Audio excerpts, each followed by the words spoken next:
and welcome to a special episode of Adult Music featuring a new release on Adhyâropa Records, Double Course, from Jason Keiser and the new Acoustic Collective. I'm your co-host, Russ. I'm your co-host, Mike. Jason Keiser is a guitarist who performs across many different genres. You can't put him in any box. He plays jazz, he plays bluegrass, flamenco, and a lot more. On the jazz side, we first heard his Shaw's Groove on OA2 Records, a recording that came out in April of 2023. That was back in episode 114, Fabulous Frets, we put out in May of 2023. That recording featured inventive arrangements of trumpeter Woody Shaw's compositions with a unique two-guitar lineup with John Stowell, among other musicians. And Jason got in touch with us after that episode, and he's been one of the biggest supporters of what we do on Adult Music. He's the only repeat guest, and today it's going to be the third time he's joining us. In April of 2024, he joined us as guest host for episode 162, Keiserology, and that was about his recording Grassology, also on Adhyâropa Records. That was, I guess we could call space grass genre. Yeah, space grass. Music that brings in all kinds of influences. And then in November of 2024, in episode 187, Keiser's Kind of Kenny, Jason was a guest host, and we talked about his recording on OA2 Records, Kind of Kenny.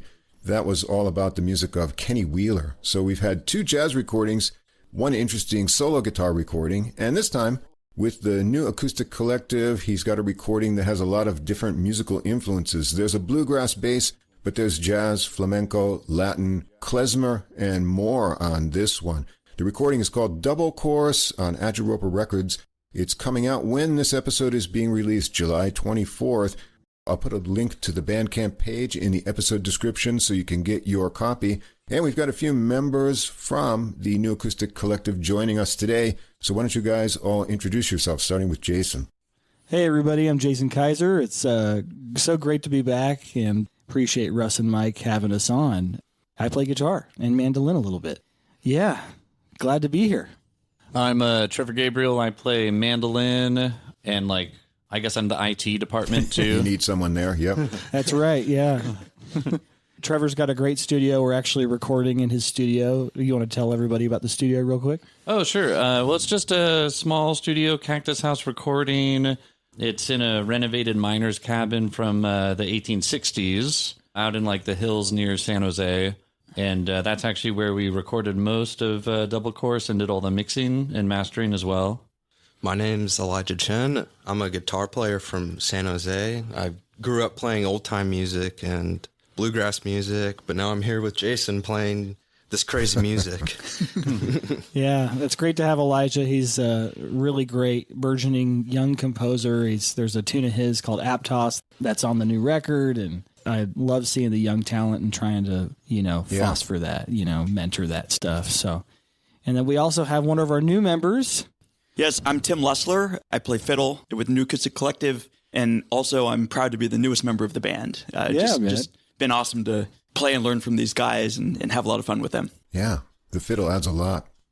I'm going to run through all the list of musicians who are on this recording, but Jason, tell us about the history of the new Acoustic Collective. How did things come together?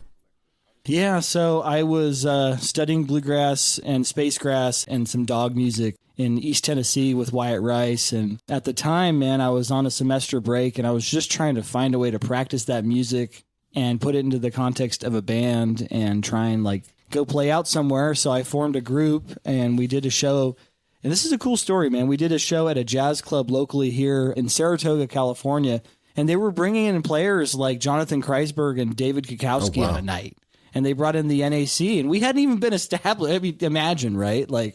So I brought in a trio, and it was so well received. I was like, okay, great. So I've been running the band now for 10 years, man. This is the latest iteration. We have a quintet here in California, including our bassist, Ryan Triolo, great bass player.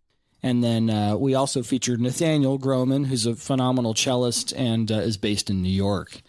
So that's kind of the current lineup. But this will be our fifth album. So it's really exciting. And what's really, really exciting, I think, is just that it's all original music. I mean, up until now, we've featured original tunes, but we're seeing more original music from our other players and special guests. And so that's really cool. Great. All right, let's run through the list of musicians on the recording. So Jason plays guitar and one track with mandolin, right? That's right. Yeah, on Aptos. And we've got Thomas Castle on mandolin on 2 tracks. Elijah in the studio here is on most of the tracks on guitar. Nathaniel Groman on cello on some tracks. That's a really interesting choice of instrumentation. How did you decide to include cello in the lineup? Well, Nathaniel's been playing cello for us since we started recording records. So since 2020, I mean, he kind of joined in 2019. So he's been playing with us since then. He just relocated to New York a few years ago. So he's back in the Bay every once in a while, and he's classically trained, but just like very open into modern music and loves improvising. And so we had to feature him, you know. Trevor's on mandolin on all the other tracks that Thomas is not on. You've got a couple double bass players, right? Ryan Triolo? Yes, that's right. And Rodrigo Ruiz is on the first track on bass. And a couple other guests, the great Eric Jacobson on the first tune on trumpet. Yeah, man. That was awesome to have Eric. We had like recorded that tune, and, you know, I had written this. The tune is based off of one of, if the listeners out there, first of all, I always like to do this. Everyone needs to listen to Woody Shaw more. I agree. So I'm plugging Woody Shaw here just a second because I feel like not enough folks know about him, even in the jazz world. So I want to say that public service announcement. He had a pianist named Ronnie Matthews who played with him, and he played piano on Little Red's Fantasy and some other records and toured live with him. And so he wrote this tune called Jean Marie. And so, yeah, Tune for RM is kind of an ode to Ronnie Matthews. It's basically a contrafact of Jean Marie. Right. And we're going to hear that in just a moment. One more musician, Gal Klein, on track 3 on guitar as well, right? Yes. Yeah. Gal is a great young flack picker in the Bay Area, and he had brought this tune, and man, I just loved it. So we ended up recording it. So tracks 2 and 6 here with mandolinist Thomas Castle, these were recorded in 2023 from the notes, and the rest were recorded last year in 2025. And Trevor did some of the recording himself along with Stephen Glaze, is that right? Yeah. And you worked on the mastering for this, Jason. Yeah. Trevor and I both worked on the mastering, and but man, without Trevor's help, it would have been nearly impossible. Great. So, and he did a really incredible job, and we had a lot of long sessions where we were just like, oh. Well, we were having fun, too. Yes, we were. Yeah. Our ears were getting worked out, you know. But yeah, this record's been, the NAC hasn't put out a studio record since 2022. And Thomas had actually flown out from Nashville to record that with us. So it's been that long. And I've always wanted to put together kind of a duet record. So that's kind of the basic theme, double course, 2 strings, duets. I love that kind of idea. Great. All right, let's get into the music here. As you were already introducing the first tune for RM, Ronnie Matthews, a great pianist. He recorded with Woody Shaw, as you said, also Lee Morgan, Freddie Hubbard, and he has more than a dozen recordings as a leader. If you want to go out there and find them, I recommend checking out his playing. And as you mentioned, this is a contrafact of Jean Marie that's on Woody Shaw's Little Red's Fantasy from 1976. This has got pretty much the full ensemble with Eric Jacobson on trumpet, right? Yeah. And it starts out kind of interestingly. We've got some harmonics on the cello that add some atmosphere here. And then we get to the rhythmic main part of the tune. Let's hear things get started on this recording.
Yeah, Eric sounds really great on this recording. And I like how he works together with the cello later on. It's a really nice combination. Yeah, beautiful stuff, man.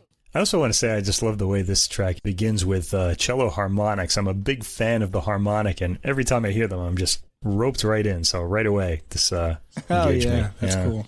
And this one has a great solo from cellist Nathaniel Groman. So let's listen to the cello solo as well.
Cool. Bass solo as well. Really interesting tune. Track 2 is Enrique's Milonga, and this is one of your compositions, Jason. You want to tell us about it?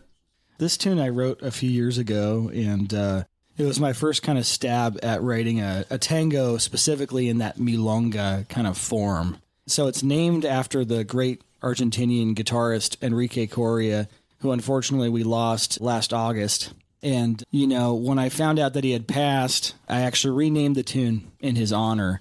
But before he passed, actually, it was cool. I got a chance to share it with him. So, you know, he heard the tune and really liked it. So I wanted to put it out in his honor. He was a phenomenal player and guitarist. He played with David Grisman in the David Grisman Quintet for many years. And, so that's Enrique's Milonga. Now, on the recording, it's a duo with you and Thomas Castle on mandolin. And we want everyone to check that out after you get your copy of the CD. But today we're going to hear a live version of it from the four of you. And that's going to be a special treat. Yeah. So this one modulates a couple times too, doesn't it? It does. It does. Yeah. All right. Are you guys ready? Let's check this out with a 4-man version.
All right, that was really great. And we're going to have one more live tune coming up as well. So if you're listening, stick around. You don't want to miss that either.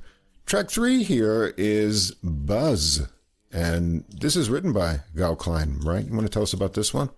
Yeah. So Gal, at some point, he came to me for a lesson and he was like, man, I got this tune. You want to check it out? And I was like, yeah, And he showed me the melody, and I was just like bewildered with excitement. I was just like, dude, that's so cool. Like, I was like, okay, man, you know what? What do you think about being on the record? What do you think about your tune, Right. being featured? And so, he had a really nice melody going, but wasn't sure on all the chords. And so I gave him some reharmonization suggestions and an intro, and that's what you end up hearing on the recording is that. This has got some real flamenco Arabian mood type of scales in it, doesn't it? I couldn't help myself. Do you have any idea why he called it Buzz? Is there a story behind that? Yes. So, like, when you get into the actual melody, it's supposed to, like, kind of evoke a buzzing beat. Oh, All right. Okay, interesting. Yeah, like, just rapid and just, like, in your face and wild. I'm sure everyone is sitting tightly in their seat in suspense. So let's check this out. Buzz.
This one is a lot of fun, and I really liked the ending on this too. It's a short tune, so let's listen to how this one wraps up as well.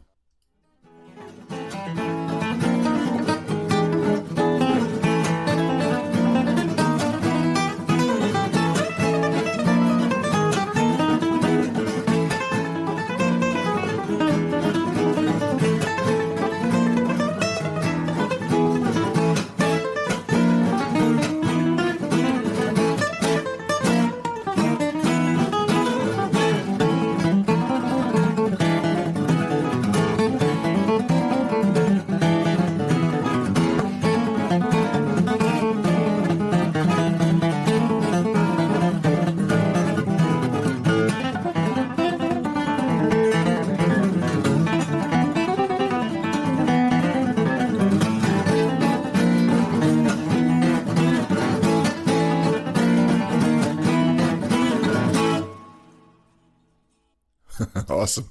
That's a lot of fun.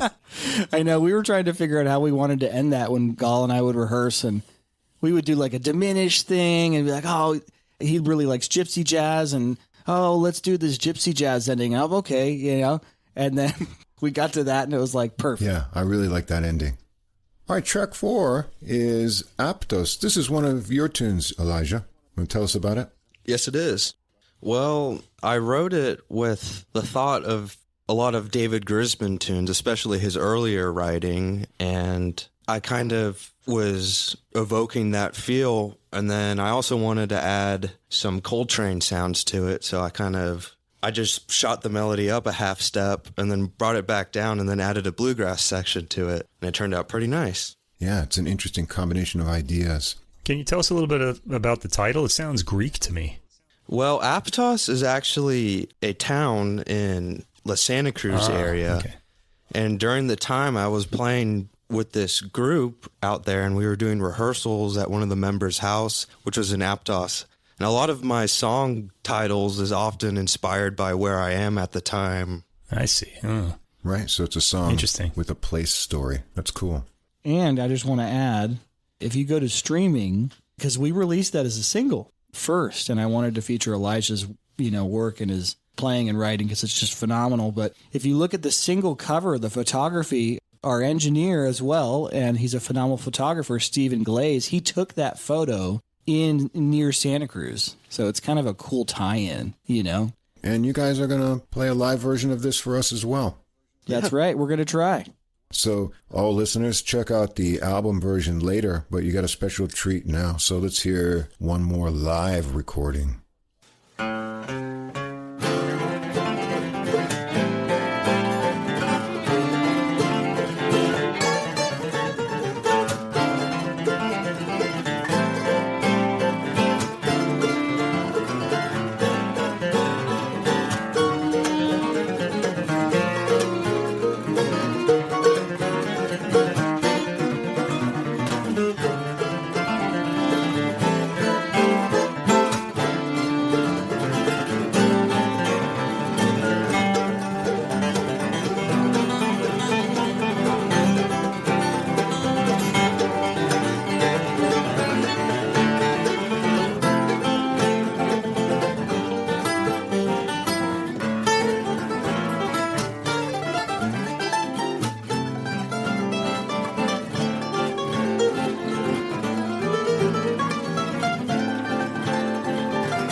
you just can't get any more cool than Bluegrass and Coltrane all together in one tune.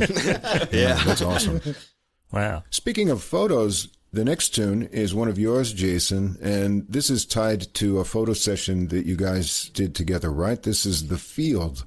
That's right. Yeah, we had done a photo session when we were bringing in some new members as well as Elijah at the time, and we took this photo near a barn in San Jose. And I remember looking at the photos afterwards, and I was like, man, like, this is evoking something like, and I've never written a tune after looking at a photo, you know?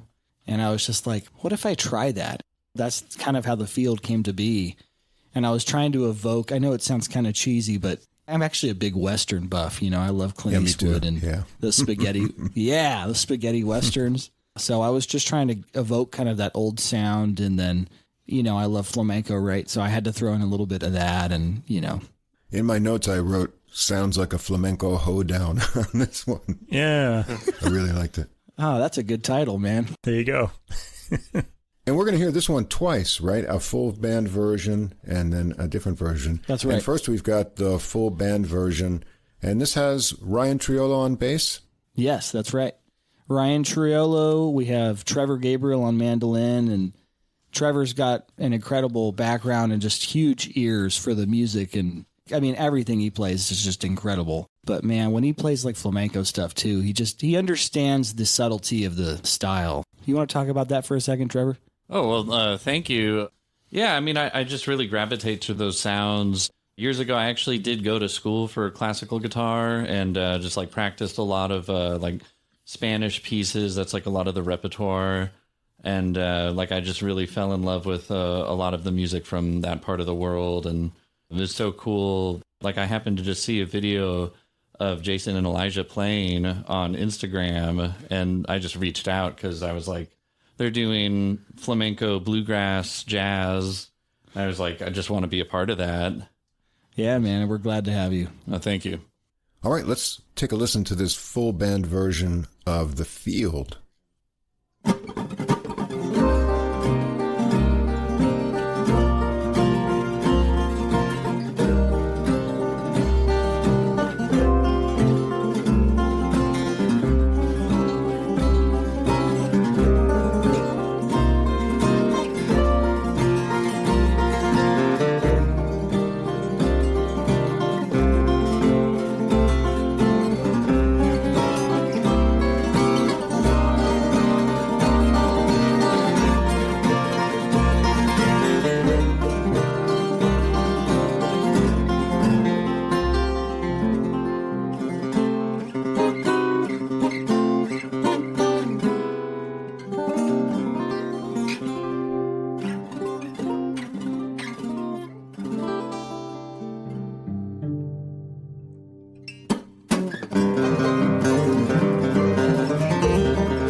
See Clint Eastwood riding in from the desert right there.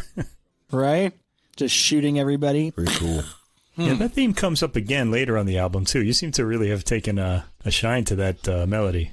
It does. It's like the only, at least as of now, I think, it's the only tune that maybe has the longest form that I've ever written in. But also, it's like the melodies...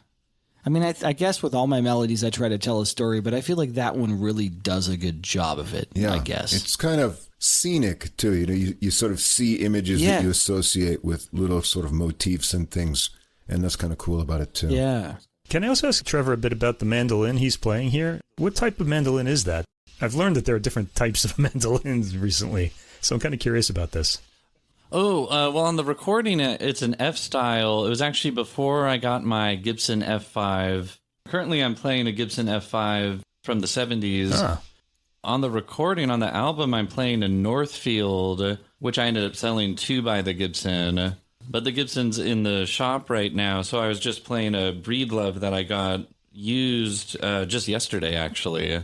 So that's what I was playing for the stuff we did just now. Okay. And they're all the same sort of shape and size. Are the bodies different on these different instruments?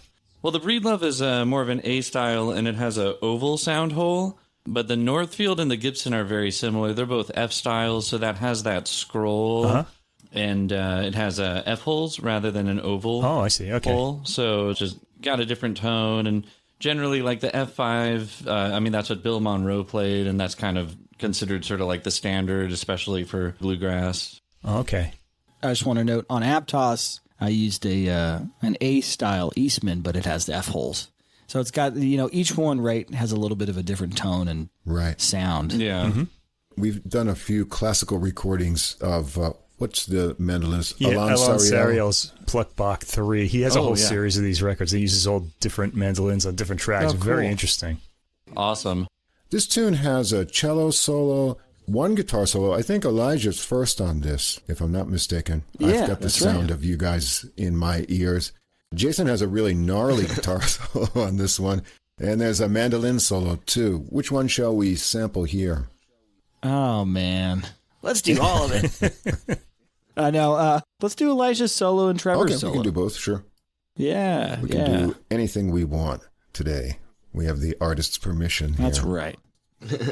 All right, let's hear the first guitar solo from Elijah then.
Those chords are really killing me at the end. Those are a lot of fun. And there's the theme again, too. Yeah, there's the theme. Let's go check out the mandolin as well.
Before we get to the ending.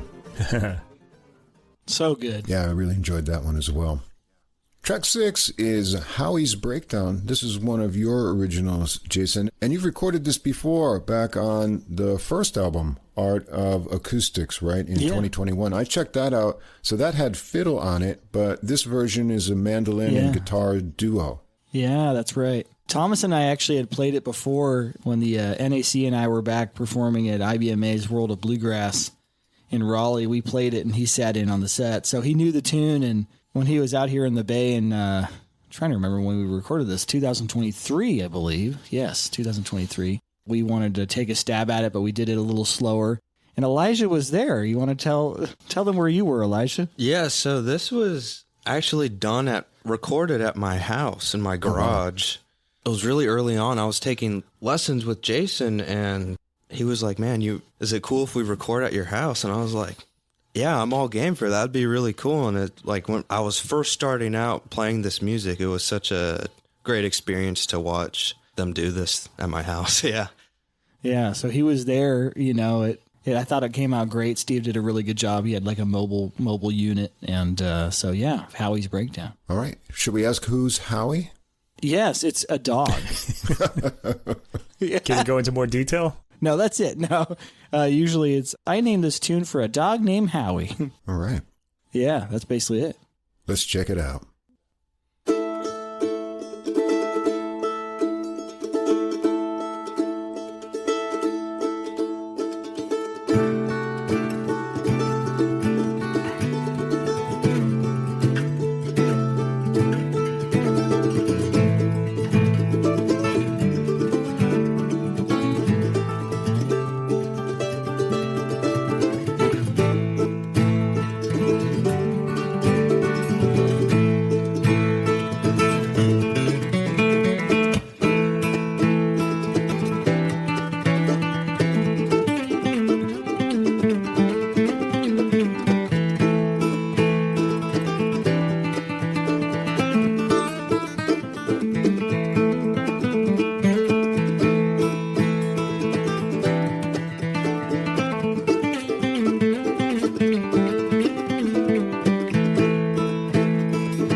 I wanted to let it go to get to that unexpected change there. That's pretty cool. Gives it a lift. Yeah. Let's check out your guitar solo on this one.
Sounds like you had some strong coffee in the garage before you recorded that one.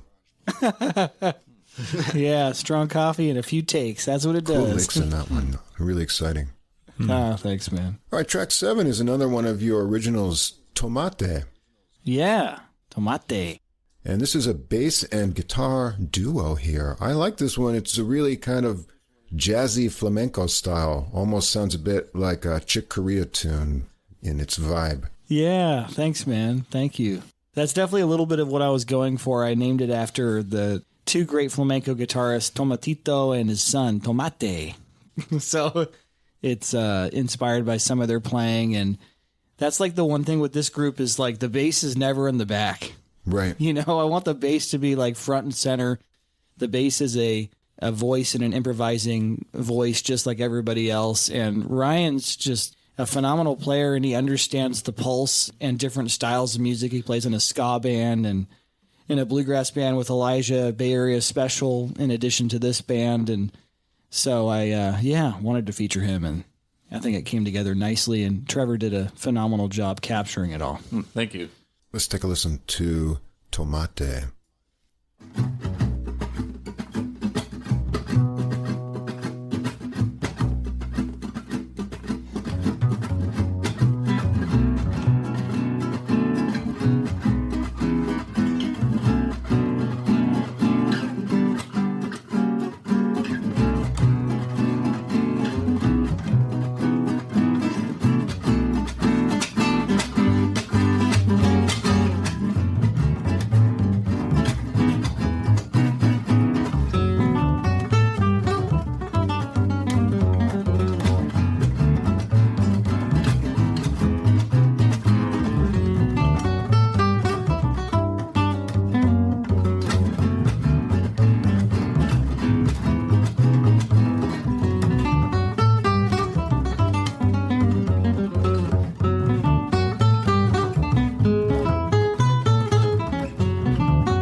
This is pretty cool, Jason. I like this tune. Thank you. Yeah, let's check out the bass solo on this one. Let's do it.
Nice fat sound. You did a good job recording that. Acoustic bass is pretty hard to record and get that fat sound and also a clean attack on it. Oh, definitely. Well, it's interesting you mentioned that. Ryan has just naturally such a round, meaty tone. But I tried a couple different things. I ended up using a Neumann TLM 103, and then I had a Vanguard V1 closer to his bridge to get a little more of the attack. Oh, and I might as well mention we use Vanguard mics here. That's my only endorsement, but they're a really cool mic company. They're so good. Yeah. All right, track 8 is another version of The Field, and this is a duo with guitar and cello, but I think you're double-tracked on this one, aren't you, Jason? No, I don't think so. Well, scratch that then. You're doing a lot of stuff. Yeah. Yeah, just one track. It was done I live. wrote that this line is pretty complicated. I didn't say it was double-tracked, though. Let me see. I even wrote, is it double-tracked? I thought so, too. Wow. Yeah, we did it live. And that was the first version of the tune. A little slower, and it's just got a little bit of a different feeling. And the cello brings out this dark quality when you just hear it, right, by itself in a way, you know? So, Jason on guitar and Nathaniel Groman on cello. Let's check out this version of The Field.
Theme stuck in my head all weekend now. Yeah. It's kind of a shame we can't title the episode after that theme, sort of like Prince had his symbol, We could just kind of... Let's hear the cello solo on this one as well.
I think Sergio Leone messed up. What all those westerns needed was a good cello solo.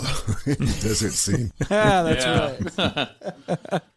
All right, track 9 is Puesta del Sol. This is one of your tunes, Jason. The notes say that you wrote it during COVID, and it uses some influence from Ladino music, and Ladino being the language of the Sephardic Jews in Spain. So there's a lot of cool modes and things involved there. This is for guitar and mandolin with Trevor. You want to tell us about this one a little bit?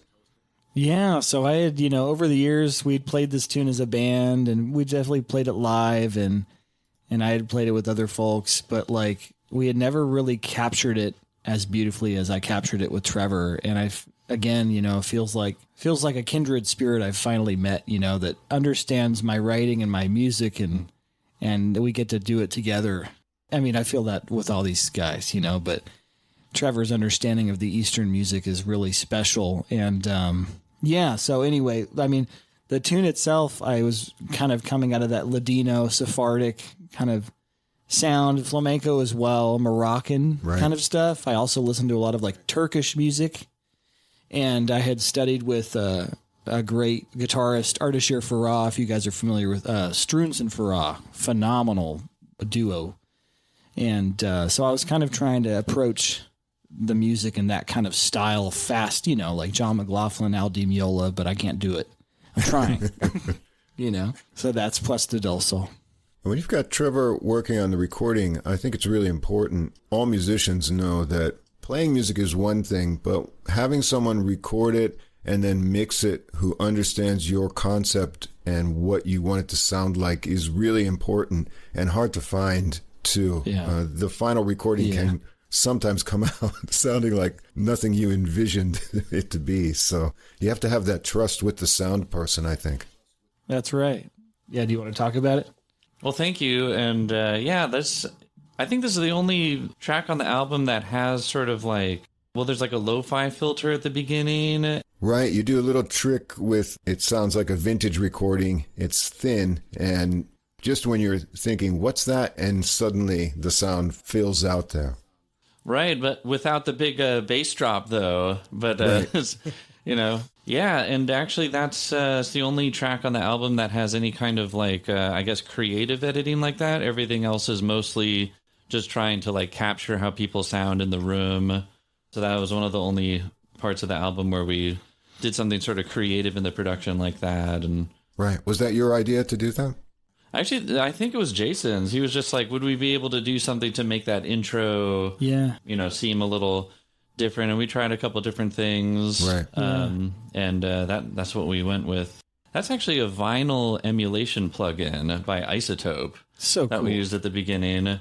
In the past, I've also run things through amps and stuff, to get it to be a little more mid-range focused or a little distorted, but the vinyl emulation worked well just for kind of giving it that sort of crackle and narrow bandwidth. And then, sometimes when you hear some of those really old recordings, it takes you to a sonic space.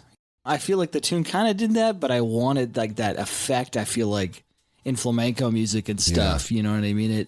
When you hear old flamenco recordings, or I heard one of my favorite songwriters and flat pickers, Tim Stafford, he had done this really cool emulation like that on one of his tunes, and I was just like, dude, I got to remember to do that at some point. So it was great, and Trevor's just amazing at what he does, so it really came together. And if we had a movie trailer for that, that would be where it goes from black and white to full color when that fades in there. Yeah. Oh, I like that.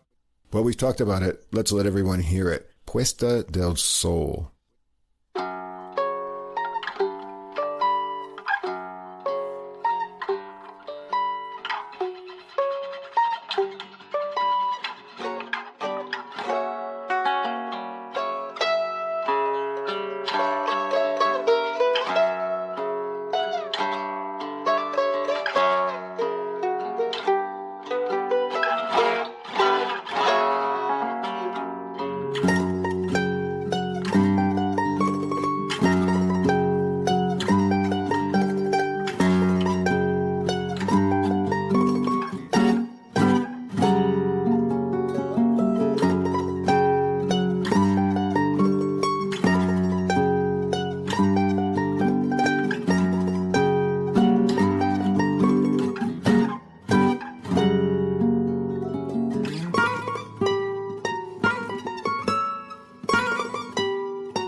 a lot of neat ideas in this tune.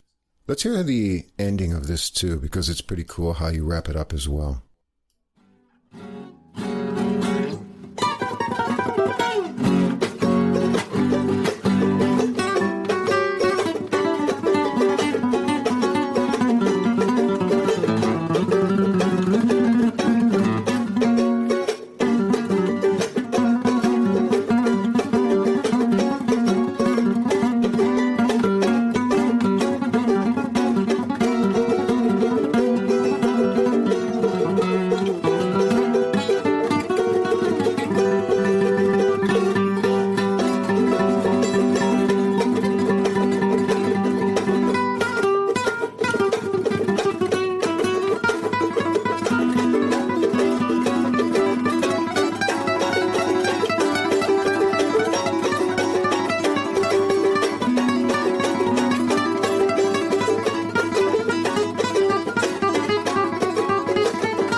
I was going to say, I feel like that one needs a shout at the ending, like that or something too.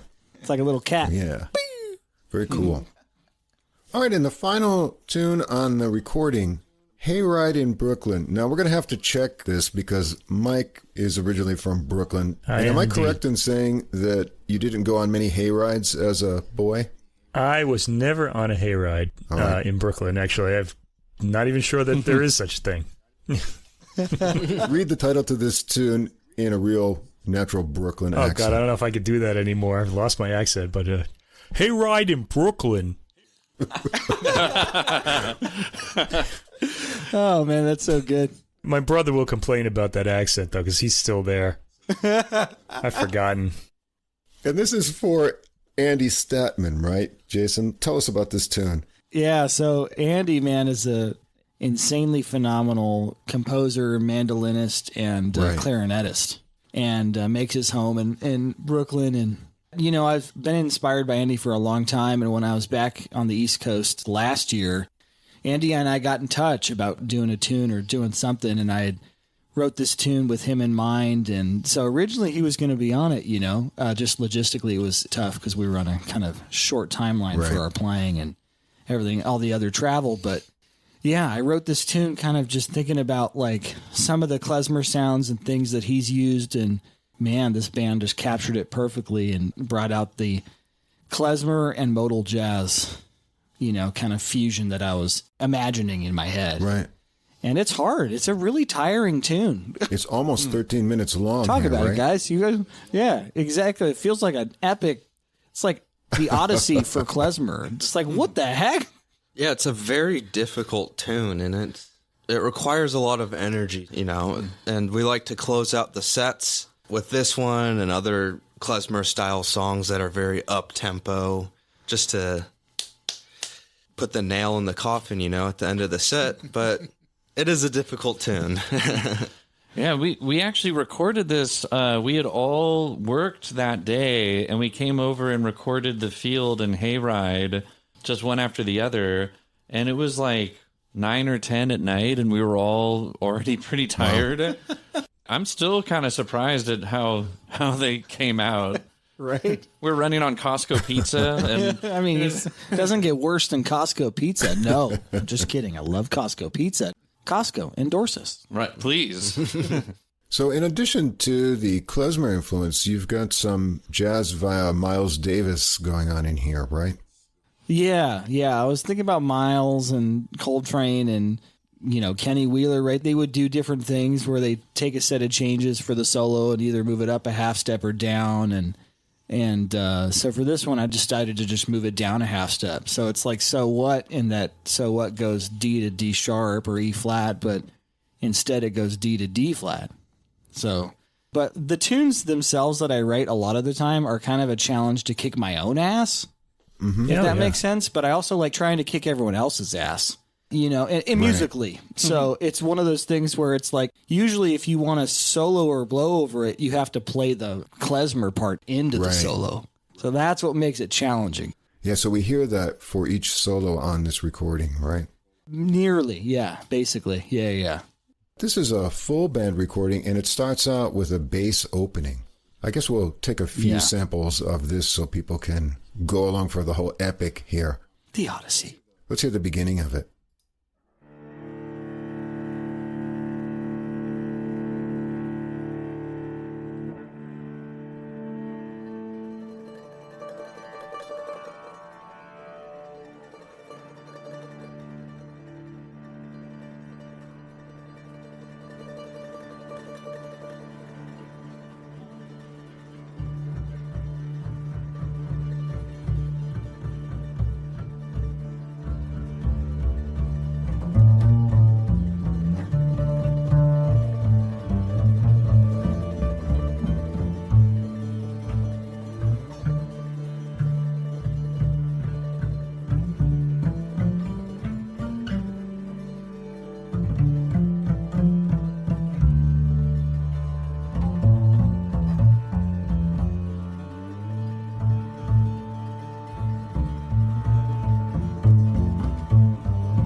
Kind of mysterious there at the beginning. Things pick up into a different tempo a little bit later on. Let's hear some of that section as well.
That's Elijah's solo there, right? Yeah. I thought so. Yeah, it is.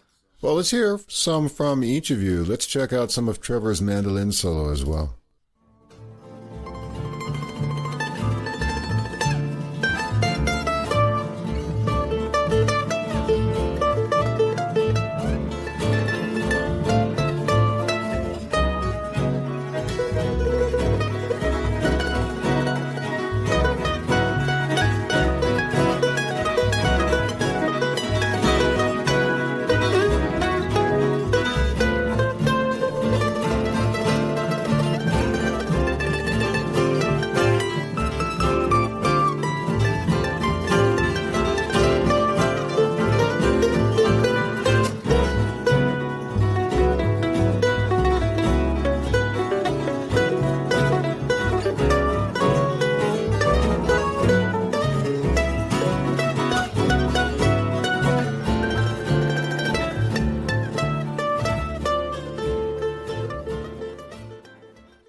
And after Trevor's solo, there's a cello solo, and I think, Jason, you've got the last one on here. So let's hear some of your guitar as well.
fading out on tunes is always the saddest part of making this podcast, so I figured we'd just let that go to the end there. Yeah, I'm going to guess that at the time of the composition of this piece, those Brooklyn potholes hadn't been filled in yet, because this is one bumpy hayride. Right. Yeah, man, it's really tiring, but it's really fun. The ending, too, you guys listen to Shakti? Are you familiar with Shakti? You know, with Yes. John McLaughlin? Like, I wanted to make that melody, you know, really syncopated. Right. So we tried. It was fun. Yeah, it sounds fun. All right, Double Course on Adhyâropa Records, releasing on July 24th from the new Acoustic Collective. Do you guys have any release date, live performances, or stuff coming up you'd like to let everyone know about? Yeah, so we have, nothing like necessarily release related, but we've got a lot of stuff on the calendar where we'll be promoting and playing the new record and tunes from the new record. We're playing actually at the San Jose Jazz Fest in August. We have a 3-hour set on Friday, August 7th, 9 to midnight at the AC Hotel. Be there or be square. And then we're playing at the Good Old Fashioned Bluegrass Festival in Tres Pinos on Saturday, August 8th, and our set's at 4 p.m., and it'll be featuring all the guys here and then our bassist, Ryan Triolo, as well. Yeah, we've got stuff in September already, so things are definitely coming together, you know.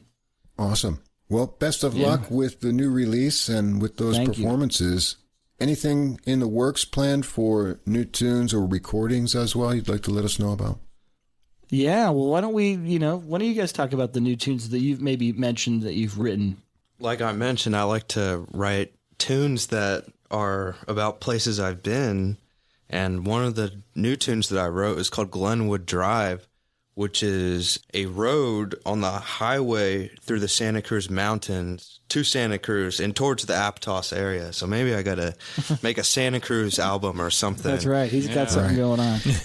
But the tune's called Glenwood Drive, and we'll be recording it on our next album. On our new record. And then Trevor's you want to mention those two tunes you've written recently? Yeah, so I've got two that I've brought in. One's called Hunter's Point, and the chords and melody for the A section were kind of loosely inspired by the Villalobos like choros that we all would practice, you know, when you're studying classical guitar. But then it kind of moved in this different direction, and it was cool bringing it into the band, and like Jason and everyone's input on it kind of made it grow in this very interesting direction.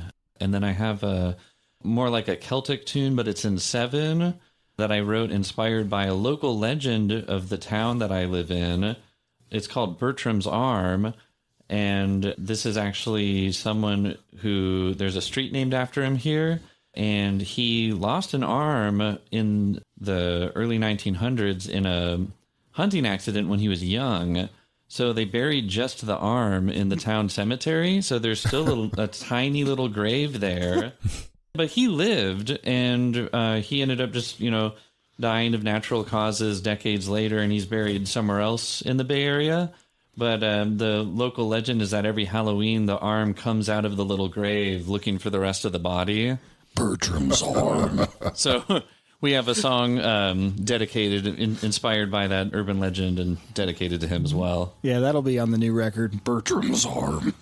That's a great story. I grew up around the Headless Horseman legend. Oh, right. Yeah. But I think the armless legend is kind of more interesting, maybe. It reminds me on So TV good. when we were kids, they had that arm coming out of the grave with that 6 fingers, in Chiller Theater. If you AI the picture, it'll definitely have 6 fingers. Right, sure. The album cover should definitely be just the arm and the mandolin there. Oh, my So- Right, reaching out, looking for that Gibson F5. Where is it? And then I'm always churning on new tunes. I write a lot. I've got one actually that features Tim. It's called Leapin' Lessler. It's a jazz tune. It's actually a contrafact of Rosetta, the great jazz standard. Right. So working on that, and yeah, we've got enough material for probably 2 new records. So there's so much material, man. Great. So yeah, we'll be hitting the pavement pretty soon in the studio doing that. And you've got a new jazz project in the works too as well, right, Jason? I do. Yeah, I've got a new trio record called Sunflower Lilt that also features the great Nathaniel Groman on cello. So jazz trio and cello, so quartet for some things, and that's a very unusual instrumentation you don't hear often, and features Nathaniel's tune, Sunflower Lilt, so I'll be putting that out probably before the end of the year. So Great. Well, thanks, guys, for coming on and for having our first live performance on the podcast. Yeah, thank you so much for having us, man. I hope that starts a trend. I hope Yeah, people I wouldn't just mind start having getting in that, yeah. touch saying, we want to perform live on the podcast. So Oh, it's that'd be really cool. We'll be the next Tiny Desk. Do you want us to play one more? If you guys are up You for want it. to do one more? Sure. Yeah, do you guys want to do one more? Yeah, what do you think? I don't know. Want to do Glenwood? Glenwood? Yeah, I was Yeah, gonna let's do Glenwood Drive. All right. A preview. Yeah, let's do it. Yeah, Yeah, I think let's do that'd it. be cool.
All right. Awesome, guys. Great way to end. And we can expect that one to be on the new record in the future. That's right. Mm-hmm. Yeah, All right. definitely. You heard it first here on Adult Music. A premiere, too. We're adding to our repertoire all the time here. Thanks so much for having us, guys. Wonderful. All right, everyone, check out the Bandcamp link, Double Course by the new Acoustic Collective on Adhyâropa Records. Get your copy right away. I'm sure you're going to enjoy this recording. That's right. And I was just going to say you can follow the NAC. You can find us at thenewacousticcollective.com, on Instagram, New Acoustic Collective, on Facebook, the same thing. And hope to see some folks at the San Jose Jazz Summerfest and the Good Old Fashioned Bluegrass Festival for folks in California. And thank you, Russ and Mike, and Adult Music. And we really appreciate your support and what you guys are doing. So thank you so much. Our pleasure, and likewise, we appreciate all the support you've given to us, Jason. And Man. let's get you back on sometime as a guest host with some really out there music and put you on the do it. spot. That'd be fun. Talk about Let's it. do We really it, man. enjoyed your comments on those. I want to do I'm that glad. The more Yeah. atonal, the better. Let's do it. again. Oh, really? Okay. Well, I can do that. All right, everyone. Thanks for tuning in, and we'll be back again with our regular episode next week. Keep listening, and we'll see you again next time.